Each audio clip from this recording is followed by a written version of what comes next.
Indo British advanced pain clinic నొప్పి మాయం surgery దూరం ఫర్ అపాయింట్మెంట్స్ 9155515563. నమస్కారం, వెల్కమ్ టు ఐ డ్రీమ్. ధర్మ మార్గం విత్ విజిత కార్యక్రమానికి స్వాగతం.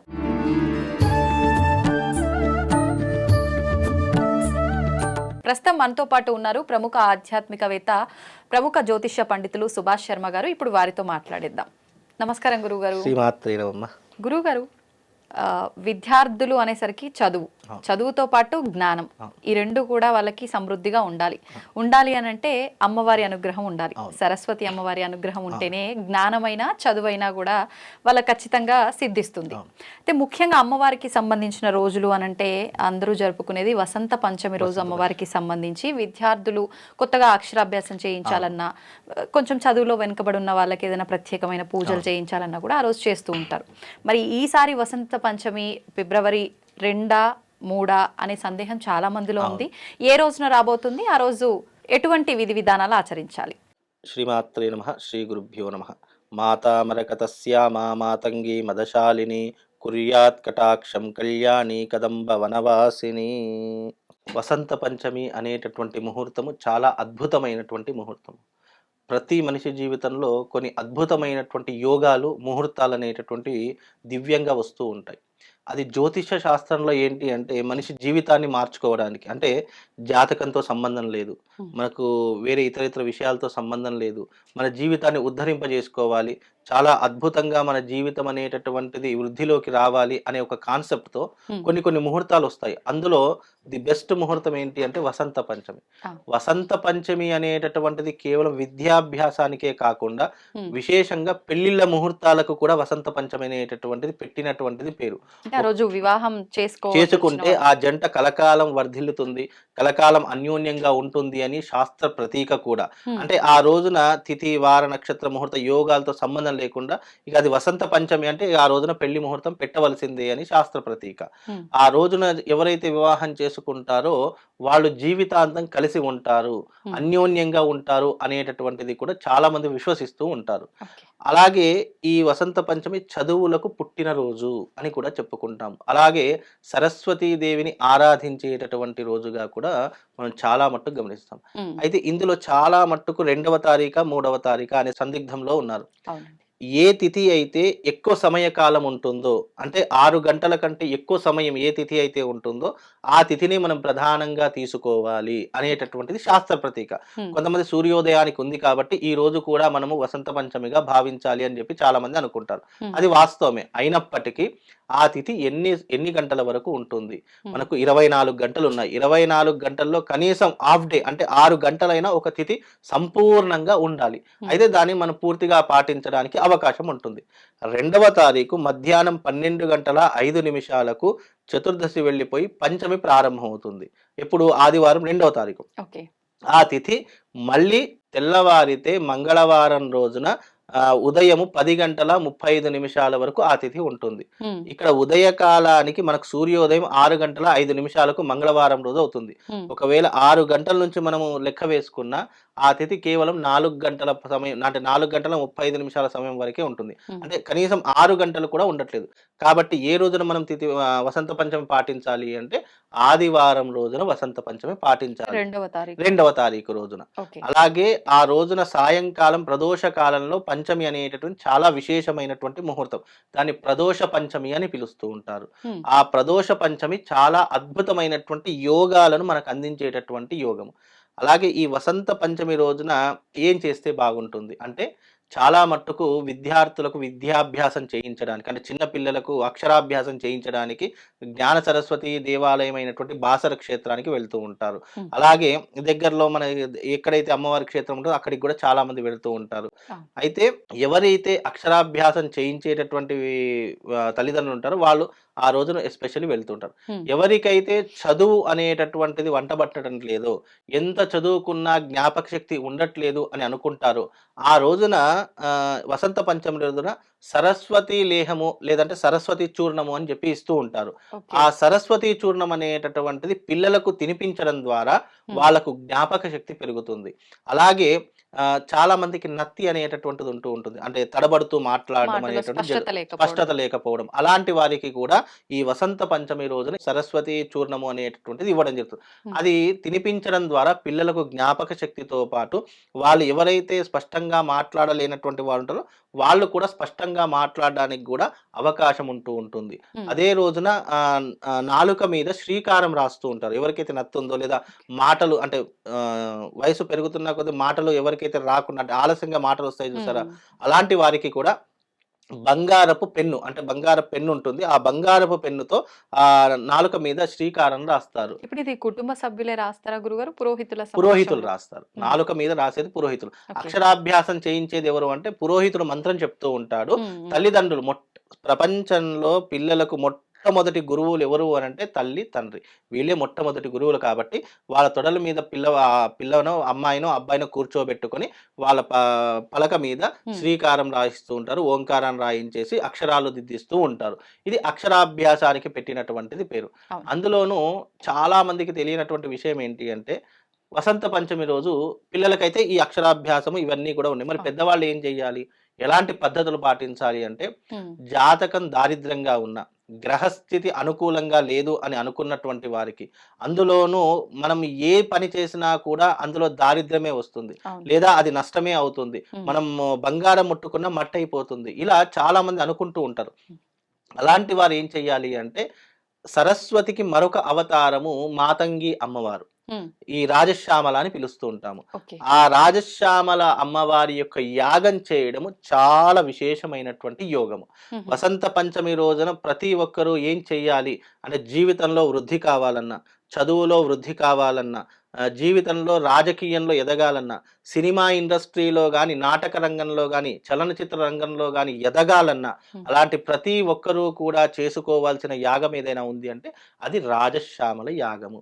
ఇది కేవలం ఒక తరగతి వాళ్ళకే పరిమితమైనటువంటిది కాదు. ఇది యూనివర్సల్. హా, ఎందుకంటే రాజశ్యామల అమ్మవారి యొక్క యాగం ఎంత విశేషమైనటువంటిది అంటే సర్వ స్త్రీ వశీకరణ, పురుష వశీకరణ, రాజకీయ వశీకరణ, జన వశీకరణ, ధన వశీకరణ, ఇలా ఏదైనా కూడా వశ్యము అంటే అర్థం ఏంటి అంటే సొంతం చేసుకోవడము అని అర్థము. ఉమ్, సంస్కృతంలో వశ్యము అని అంటాము. అదే మనం భాషలో పిలుచుకోవాలంటే వశ్య ప్రయోగాన్ని మనం సొంతం చేసుకోవడము అని తెలుస్తుంది. ఉమ్, కాబట్టి ఈ ప్రతి ఒక్క దానిని మనం సొంతం చేసుకోవడం రాజకీయ నాయకులకు ఏముంటుంది, ప్రజలను ఎలాగైనా మంచి చేసుకోవాలి, ప్రజలు మన వైపు తిరగాలి, ప్రజలు ఎప్పుడు కూడా మనల్ని చాలా అనుగ్రహంగా చూసుకోవాలి అని తెలుసుకుంటారు రాజకీయ నాయకులు. అవును. అదే ఇండస్ట్రీలో ఉన్నటువంటి ఫ్యాన్స్ ఫాలోయింగ్ పెరగాలి, నాకు ఆపర్చునిటీస్ అవకాశాలు రావాలి అని అనుకుంటూ ఉంటారు. ఇలా ప్రతి ఒక్కరికి ఈ యొక్క అనుగ్రహం కావాలంటే ఏ దేవతను ఆరాధించాలని చాలా మంది సత్యం ఉమ్, రాజశ్యామల అమ్మవారిని ఆరాధించాలి. అది కూడా శాస్త్రంలో ఎప్పుడు చెప్పారు అంటే అమ్మవారికి ఇష్టమైనటువంటి తిథి వసంత పంచమి, ఉమ్, అలాగే దుర్గాష్టమి, అలాగే విజయదశమి. ఇవి ఉమ్, అమ్మవారికి చాలా ప్రీతికరమైనటువంటి రోజులు. వసంత పంచమి సంవత్సరానికి ఒకసారే వస్తుంది. అలాగే దుర్గాష్టమి దసరా నవరాత్రుల్లో దసరా వస్తుంది. అది కూడా ఒకే రోజు వస్తుంది. విజయదశమి ఒకే అంటే సంవత్సరానికి ఈ 3 తిథులు చాలా విశేషమైనటువంటివి అమ్మవారికి. ఓకే. కాబట్టి ఈ వసంత పంచమి రోజున విశేషంగా రాజశ్యామల యాగం చేసుకుంటే విశేషమైనటువంటి పుణ్య ఫలితాలు కలుగుతాయి. అంటే ముహూర్తంతో ఇంకా పని లేదు ఆ రోజు. ఎవరైనా ఏ సమయంలోనైనా పనులు ఆచరించవచ్చు. ఏదైనా ఆచరించవచ్చు. కొత్త పనులు ప్రారంభించాలన్న బిజినెస్ లాంటివి కూడా ఆ రోజు తప్పకుండా చేసుకోవచ్చు. ఆ రోజున ఆచరించవచ్చు. మనం కొత్త పని ప్రారంభం చేయాలన్నా, అక్షరాభ్యాసం చేయాలన్నా, వివాహం చేయాలన్నా, లేదు అంటే వ్యాపారం ఏదైనా ప్రారంభం చేయాలన్నా, లేదా చలనచిత్ర రంగంలో సినిమా ముహూర్తాలు ప్రారంభం చేయాలన్నా, ఇలా ప్రతి ఒక్కదానికి అనువైనటువంటి ముహూర్తము ఈ యొక్క వసంత పంచమి అనేటటువంటి ముహూర్తము. ఈ ముహూర్తానికి చాలా ప్రాముఖ్యత ఉంది. ఎందుకు అనంటే కొన్ని ముహూర్తాలు ఎలా ఉంటాయంటే చాలా బలంగా ఉంటాయి. ఆ ముహూర్తంలో మనం ఏదైనా ప్రారంభం చేశామనుకోండి, ఉమ్, అది ఎప్పుడూ కూడా జీవితాన్ని వృద్ధి వైపే తీసుకువెళ్తుంది తప్ప మనల్ని కిందికి తీసుకువెళ్ళాలని ఆలోచించే ముహూర్తం కాదు. అందులో కొన్ని ముహూర్తాలు ఇప్పుడు వసంత పంచమి, ధనత్రయోదశి, తర్వాత వచ్చేసి ఈ దీపావళి, దసరా, విజయదశమి, ఇవన్నీ కూడా అద్భుతమైనటువంటి ముహూర్తాలు. ఉమ్, ఆ ముహూర్తాల్లో మనం ఏ కార్యం తలపెడతామో ఆ కార్యం తప్పకుండా నెరవేరుతుందని మనం విశ్వసిస్తాము, నమ్ముతూ ఉంటాం. అవును. అలాంటి ముహూర్తమే ఈ యొక్క వసంత పంచమి యొక్క ముహూర్తం. ఆ రోజున నా ఆధ్వర్యంలో కూడా రాజశ్యామల యాగం జరుగుతుంది. హ్మ్. కాబట్టి అంటే ప్రతి సంవత్సరం చేయిస్తాను. అంటే ప్రతి సంవత్సరం నేను కొన్ని పర్టిక్యులర్ డేస్‌లో దగ్గరుండి నేను కొన్ని ముహూర్తాలు చేయిస్తాను. ఎందుకు అంటే మనిషి జీవితంలో అనేక కష్టాల పాలవుతాడు. ఏం చేయాలో అర్థం కాదు. అవును. అధోగోచరంగా ఉంటాడు. ఎన్నో పూజలు చేస్తూ ఉంటాడు. ఎన్నో యజ్ఞయాగాదులు చేస్తాడు. లేదా అన్ని క్షేత్రాలకు వెళ్లి వస్తుంటాడు. కానీ ఎక్కడా కూడా ప్రశాంతత దొరకదు. అలా ప్రశాంతత కావాలన్నా, అనుకున్నటువంటి కోరిక వెంటనే నెరవేరాలన్నా హ్మ్. అమ్మవారి యొక్క రాజశ్యామల యాగం చేస్తే చాలు. తప్పకుండా 100% ప్రయోజనం కలిగి, ఆ యొక్క తల్లి యొక్క అనుగ్రహం వాళ్ళకి కలుగుతుంది అనేటటువంటి అతిశయోక్తి ద్వారా ఈ యొక్క యాగం ప్రతి వసంత పంచమి రోజున చేయించడం జరుగుతుంది. కాబట్టి ఇలాంటివి కొన్ని ముహూర్తాలొచ్చినప్పుడు మనిషి వినియోగించుకోవాలి. ఇప్పుడు ఎగ్జాంపుల్‌గా ఖాళీగా తిరుగుతున్నటువంటి వ్యక్తి, హ్మ్. అతనికి ఏదైనా అవకాశం వచ్చింది అని అనుకోండి, దాన్ని వినియోగించుకుంటే ప్రయోజకుడవుతాడు. హ్మ్. ఏలే ఇది చిన్న విషయం నాకెందుకులే, ఇది కాకపోతే వచ్చే సంవత్సరం చూద్దామనుకోండి, హ్మ్. ఆ సంవత్సరం అంతా ఖాళీగా ఉండవలసిందే.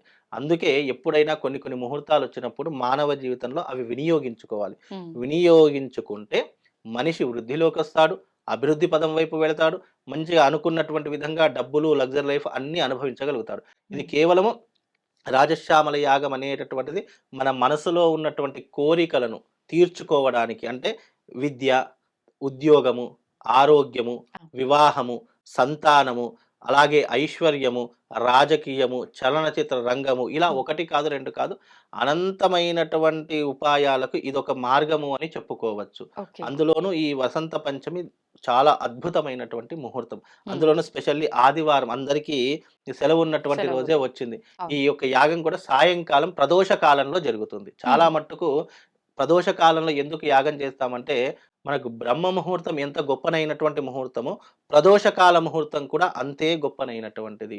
ఆ ఓకే. ప్రదోషకాల సమయంలో సాక్షాత్తు శివపార్వతులు భూమి మీద సంచరించేటటువంటి రోజు అని చెప్తాము. హ్మ్. ఈ వసంత పంచమి రోజు కూడా సాక్షాత్తు శివపార్వతులిద్దరూ కూడా ఈ యొక్క భూమి మీద సంచరించేటటువంటి రోజు అని చెప్తూ ఉంటాము. హ్మ్. అలాగే భాగవతంలో కూడా ఈ వసంత పంచమి రోజునే శ్రీకృష్ణుడు హోలీ ఆడాడు అని కూడా కొన్ని పురాణ గ్రంథాల్లో చెప్పడం జరిగింది. అంటే అంటే మరి అసలైన హోలీ వసంత పంచమి రోజే నిజంగా అంటే జరుపుకోవాలా గురువుగారు? రంగులు అద్దుకున్నటువంటి సమయం వసంత పంచమి. మనం హ్మ్. హోలీ రోజు చేసుకునేటటువంటిది హోలికా దహనం చేస్తాము. ఓకే. అంటే అది అలా దహనం జరగటం వల్ల దహనం జరగడం వల్ల ఆనందంతో అక్కడ ఉన్నటువంటి ప్రజలందరూ కూడా రంగులు పూసుకోవడం జరిగింది కాబట్టి అది హోలీ పండగ. ఓకే. హోలిక అనేటటువంటి రాక్షస ఈ నిజమైనటువంటి శ్రీకృష్ణుడు రంగులు పూసుకున్నటువంటి అంటే గోపికలతో కలిసి. గోపికలతో కలిసి ఆడినటువంటి రోజు ఈ హ్మ్. యొక్క వసంత పంచమి అనేటటువంటి చెప్తూ ఉంటాం. హుహుహుహు. అలాగే ఈ వసంత పంచమి రోజున ఇంకా విశేషం ఏంటంటే బ్రహ్మలోకంలో ఒక సభ జరుగుతుంది.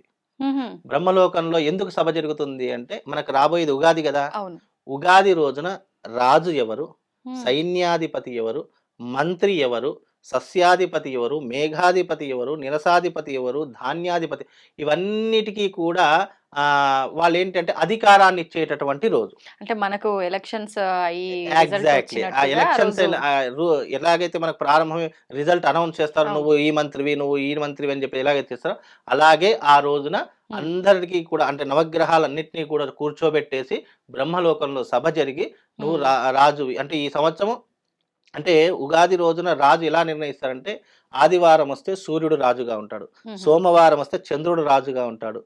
మంగళవారం వస్తే కుజుడు రాజు. ఇట్లా ఏ వారం మనకు ఉగాది వస్తే హ్మ్. ఆ రోజున ఆ యొక్క రాజు అంటే ఆ రోజుకి అధిపతి ఎవరో దానిని రాజుగా నిర్ణయిస్తారు. ఈ ఓకే. సంవత్సరం మనకు ఉగాది ఆదివారం వచ్చింది కాబట్టి సూర్యుడు. సూర్యుడు రాజుగా నిలిచాడు. ఇక దాని కింద అందరూ కూడా పదవులు పంచుకునేటటువంటి సమయం. అది వసంత పంచమి రోజున జరిగేటటువంటి అద్భుతమైనటువంటి యోగం. అంటే సూర్యుడు రాబోతున్నాడు రాజుగా కాబట్టి అందరికి ఆరోగ్యం చాలా బావుంటుందేమో ఈ సంవత్సరం. ఇక్కడ ఆరోగ్యం బాగుంటుంది అన్నదానికి కాదు గానీ, సూర్యుడి యొక్క తత్వం ఏవైతే ఉంటాయో అలాగే ఈ రోజున మనకు ఇంకా తెలియనటువంటిది ఎప్పుడైతే ఉగాది ప్రారంభమవుతుందో దానికి ఒక రోజు ముందు అమావాస్య. హ్మ్. ఆ రోజున షష్టగ్రహ కూటమి ఏర్పడుతుంది. ఓహ్! కాబట్టి దాని యొక్క ఫలితాలు ప్లస్ ఈ ఉగాది ఫలితాలు 2 కాలిక్యులేషన్ వేసి చూస్తే హ్మ్. మనకి రాజు మంచి చేస్తాడా? చెడు చెడు చేస్తాడా? ఏ చేస్తాడు. రకమైనటువంటి విధానాలుంటాయి? అది దాని సబ్జెక్ట్ అంతా వేరే. హ్మ్. అది దాని యొక్క కోణంలో ఆలోచించి ఎందుకంటే ప్లానెటరీ పొజిషన్స్ అనేటటువంటి చాలా సెన్సిటివ్. అది ఏ కక్షలో ఉంటాయి? దాని డిగ్రీస్ ఎంత? దాని యొక్క పరిణామం ఎంత? అది ఏ రకంగా వస్తుంది అనేది మొత్తం క్యాలిక్యులేషన్. దాని విధానంగా రాజు మంచి చేస్తాడా, చెడు చేస్తాడా? రాజు మంచి చేస్తే గనక మిగతా వాళ్ళందరూ కూడా మంచి చేస్తారు. రాజే చెడ్డవాడైతే మిగతా వాళ్ళందరూ చెడ్డవాళ్ళే ఉంటారు. అది దాని యొక్క స్వభావాన్ని బట్టి అంచనా వేసి చెప్పేటటువంటి అవకాశం ఉంటుంది. ప్రస్తుతానికి వసంత పంచమి చాలా అద్భుతమైనటువంటి ముహూర్తం. ఆ రోజు చేయవలసిన దానాలు కూడా 5 రకాల దానాలు ఉన్నాయి. ఆ దానాలు చేయడం వల్ల మనిషి జీవితాన్ని ఉద్ధరింపజేసుకోగలుగుతారు. ఒకటి ఉప్పు, రెండవది నువ్వులు, మూడవది బెల్లము, నాలుగవది వస్త్రము, ఐదవది అన్నదానము. ఈ 5 చేయడం ద్వారా మనిషి తన యొక్క జీవితంలో చేసినటువంటి పాపాలన్నీ దూరం చేసుకోవచ్చు. ఎందుకంటే మనిషి ఏదైనా పుణ్యం సంపాదించుకోవాలంటే 2 మార్గాలు. ఒకటి దేవతారాధన, 2 దానము. ఈ రెండిటితోనే మనిషి పుణ్యాన్ని సంపాదించుకుంటాడు తప్ప ఇంకా వేరే ఇతర దేని వల్ల పుణ్యాన్ని సంపాదించుకో. నువ్వు ₹1,00,00,000 ఖర్చు పెట్టినా కూడా పుణ్యం దొరకదు. కానీ దైవారాధన అలాగే ఈ యొక్క దానము, ఈ రెండిటి ద్వారానే పుణ్యం కలుగుతుంది. అందుకే ఆ రోజున వసంత పంచమి రోజున ఉప్పు దానం చేయడం వల్ల ఏమవుతుంది, చాలా మంది ఇవన్నీ దానం చేయాలి, ఎందుకు దానం చేయాలి, ఇవి చేయడం వల్ల అసలు ఏంటి మాకు ప్రయోజనం అని చాలా మంది అనుకుంటారు. ఉప్పు దానం చేయడం వల్ల రోగాలు నయమవుతాయి. నువ్వులు దానం చేయడం వల్ల ఏలినాటి శని ప్రభావం దూరం అవుతుంది. బెల్లం దానం చేయడం వల్ల ఐశ్వర్యం కలుగుతుంది. వస్త్రం దానం చేయడం వల్ల నీకు జీవితంలో నీకు వస్త్రానికి లోటు ఉండదు. అన్నదానం చేయడం వల్ల నీవే కాదు, నీ కడుపున పుట్టినటువంటి 10 తరాల వాళ్ళు ఎవరైతే వంశస్థులు ఉంటారో వాళ్ళకు అన్నానికి లోటు ఉండదు, వస్త్రానికి లోటు ఉండదు. అందుకే దానము ఊరికే చేయమలేదు. ఇప్పుడు ఎగ్జాంపుల్గా నేను మా ఊరికి వెళ్ళాను అనుకోండి, మీ తాతగారు అప్పట్లో ఉన్నప్పుడు ఆ దానం చేశారు, ఈ దానం చేశారు, ఇప్పటికీ మాట్లాడుకుంటా. అంటే ఆ దానం చేసినటువంటి పుణ్య ఫలితం ఎప్పుడో ఒకప్పుడు మన వంశానికి ఉద్ధరింపజేసేటటువంటి. అందుకే ఈ 5 రకాల దానాలు చేస్తే మన జీవితము చాలా అద్భుతంగా ఉంటుంది. దానం చేస్తే ఏదో వస్తుంది అని కాదు, మన జీవితం ఉద్ధరింపజేసుకోగలుగుతాం. మనం చేసిన దానము మన పిల్లలకు, వాళ్ళ పిల్లలకు అందరికీ ఉపయోగపడుతుంది అనేటటువంటి దాంతో దానం చేయమని చెప్పడం జరిగింది. అందుకే ఈ వసంత పంచమి చాలా వైశిష్టమైనటువంటిది. అందరూ కూడా రాజశ్యామల యాగానికి రండి, చక్కగా అమ్మవారి యొక్క ప్రసాదాన్ని తీసుకొని వెళ్ళండి. ధన్యవాదాలు గురుగారు. శ్రీమతి.